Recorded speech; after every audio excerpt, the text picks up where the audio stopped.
Morning student, आज हम पढ़ रहे हैं Sugam Bharati Hindi class 5th chapter 14 Madhya Pradesh के मेले। ये एक पत्र है जो एक फ्रेंड्स अपने दूसरे फ्रेंड्स को बता रहा है कि वह कहाँ कहाँ पर मध्य प्रदेश की जानकारियाँ दे रहा है। तो हम पढ़ें। प्रिय मित्र अभिषेक, ये अभिषेक को पत्र लिखा गया है 98 यमुना नगर ग्वालियर। नमस्कार, आशा है तुम कुशल होंगे। बहुत समय से तुम्हारा कोई पत्र नहीं मिला। पिछले दिनों हमारे नगर में जन्माष्टमी मेले का आयोजन हुआ। इस अवसर पर तुम्हारी बहुत याद आई। पिछले वर्ष तो तुम भी मेरे साथ थे। एक बात जानकर तुम्हें प्रसन्नता होगी कि एक बार मुझे कुंभ मेला देखने का भी अवसर मिला। जैसा कि तुम जानते हो, भारत एक विशाल देश है। यहाँ की गौरवपूर्ण संस्कृति रही है। यह हमारी अपनी पहचान है। हमारे यहाँ वैदिक काल से मेले लगते आ रहे हैं। सांस्कृतिक धरोहर के रूप में मेलों का आयोजन पूरे वर्ष भारत में होता है। इसी सांस्कृतिक मेले के रूप में उज्जैन का कुंभ मेला पौराणिक काल से लगता आ रहा है। देखा है हमारे यहाँ पर मध्य प्रदेश में कितने तरह तरह के मेले लगते हैं। पुराणों के अनुसार समुद्र मंथन के समय जब अमृत निकला तो उसकी कुछ बूंदें विभिन्न स्थानों पर गिरी। इसीलिए कुंभ मेले उन स्थानों पर लगते हैं जहां अमृत की बूंदें गिरी। देखिए, बड़ा सार गर्भित चैप्टर है। जहां अमृत की बूंदें गिरी, वे 4 स्थान कौन कौन से हैं जहां पर कुंभ लगते हैं? हरिद्वार, प्रयाग जिसका नाम इलाहाबाद भी है, उज्जैन और नासिक। यह कुंभ मेले 3 वर्ष बाद क्रमशः आयोजित होते हैं। अतः प्रत्येक स्थान पर 12 वर्ष बाद मेला लगता है। इन मेलों में विभिन्न जाति के और धर्म के लोग पूरे उत्साह से सम्मिलित होते हैं। वे धार्मिक और पौराणिक मान्यताओं का निर्वाह करते हैं। उज्जैन के कुंभ मेले को सिंहस्थ कहते हैं। सिंहस्थ मेला शिप्रा के किनारे लगता है। कुंभ मेलों में देश भर के प्रसिद्ध महात्माओं, संतों, आचार्यों, विद्वानों के विचार उपदेश सुनने को मिलते हैं। खूब आनंद आता है। मित्र, जब मेलों की बात चली है तो यह भी जानना जरूरी है कि मेले क्या हैं, इनकी क्या उपयोगिता है और महत्व है। मेले हमारी सांस्कृतिक एकता के प्रतीक हैं। हमारे देश में प्रमुख रूप से सांस्कृतिक मेले, लोक मेले व व्यापारिक मेले लगते हैं। सांस्कृतिक मेलों के अंतर्गत विभिन्न धर्म एवं संप्रदायों के अपने अपने मेले लगते हैं। विभिन्न प्रांतों में के क्षेत्र के आधार पर लोक मेलों का आयोजन होता है।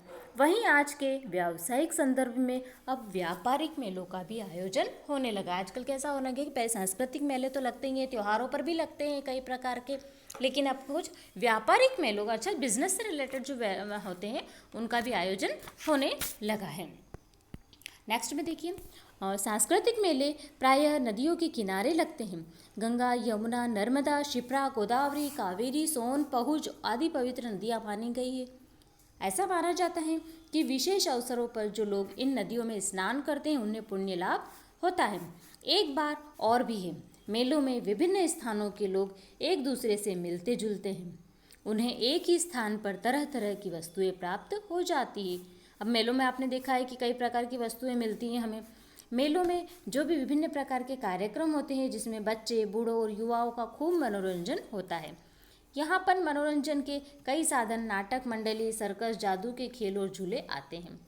मध्य प्रदेश के विभिन्न क्षेत्रों में लोक मेलों का आयोजन होता है। जैसे बुंदेलखंड और बघेलखंड में भुजरिया मेला लगता है।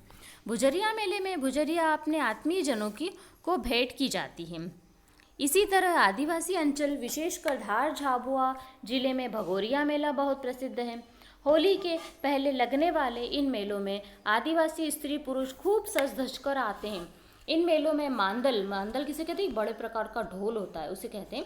बजाकर समूह में नृत्य करते हैं और अपने जीवन साथी का चयन करते हैं। यहाँ पर ये क्या होती है? इनकी विवाह की एक परंपरा होती है। इन मेलों को देखने दूर दूर से लोग आते हैं। तुम्हें मालूम है कि अपना मध्य प्रदेश विस्तृत क्षेत्र में फैला हुआ है। यहाँ गणगौर, गणेश उत्सव, नवरात्रि, मकर संक्रांति, बसंत पंचमी और शिवरात्रि आदि अन्य महत्वपूर्ण पर्वों पर नगर और ग्रामों में मेले लगते हैं। नवरात्रि के मेले में दुर्गा और काली की विशेष पूजा अर्चना की जाती है। इस अवसर पर आकर्षक झांकियाँ सजाई जाती हैं। आओ अब हम तुम्हें मध्य प्रदेश के 2 व्यावसायिक मेलों के बारे में भी बता दें। भोपाल और ग्वालियर में विशाल स्तर पर व्यावसायिक मेले लगते हैं। इन मेलों में छोटी से छोटी वस्तु से मोटर, कार, स्कूटर, मोटरसाइकिल आदि की बिक्री बड़े स्तर पर होती है। यहाँ पर बहुत सी दुकानें और झूले आते हैं। मेरा अनुरोध है कि तुम इस बार समय निकाल कर ग्वालियर मेले में ज़रूर आओ। तब स्वयं देखना इस मेले में तुम्हें कितना मज़ा आता है। मैं तुम्हारे आने के साथ साथ पत्र की भी प्रतीक्षा करूँगा।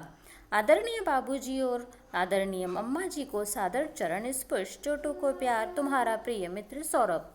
यह पत्र किसने लिखा? सौरभ ने लिखा। और किसको लिखा? अभिषेक को लिखा। ठीक है। और उन्होंने क्या जानकारी दी इस पत्र में?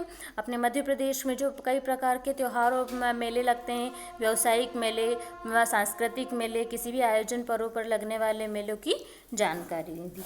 तो इससे आपको अपने यहाँ पर मध्य प्रदेश के मेलों की जानकारी अवश्य हो जाएगी। ओके स्टूडेंट, इस चैप्टर को आप एक बार फिर पढ़ें। बाय।